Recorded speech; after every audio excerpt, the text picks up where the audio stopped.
been such an inspiring experience to be here this morning, seeing 12 young people get up and be so brave in sharing their voice. The word I heard today many, many times is courage. It's an act of courage to take on public speaking and get up there and be able to have the confidence to deliver an important message.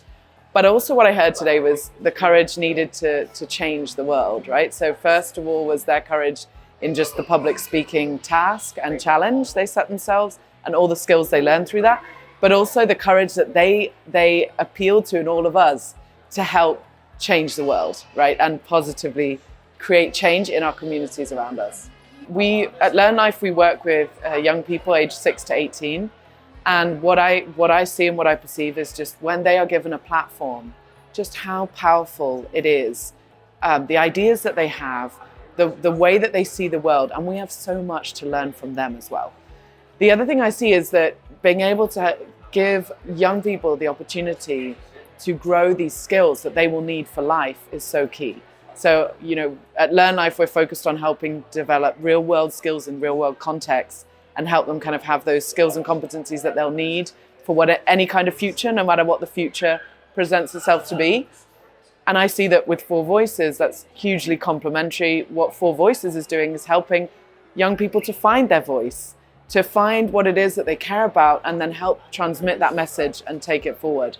And I think those skills are going to be absolutely critical in the future. Communication skills, self-esteem and a sense of well-being, being able to persuade, being able to inspire people for change. We really need inspiration in the world we're living in right now, and I think that young people are our inspiration.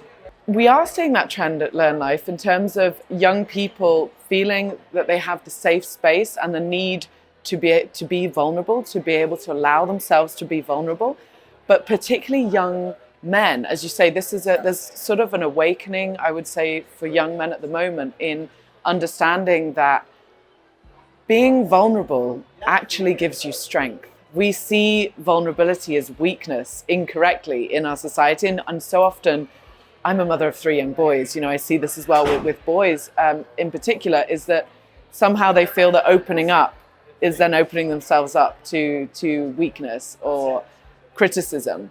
And actually, what we're trying to help young people to see is that through developing their self-awareness, their self-esteem, the confidence with which they can explain their emotions and their feelings, they're actually growing themselves and they are gaining in confidence and strength.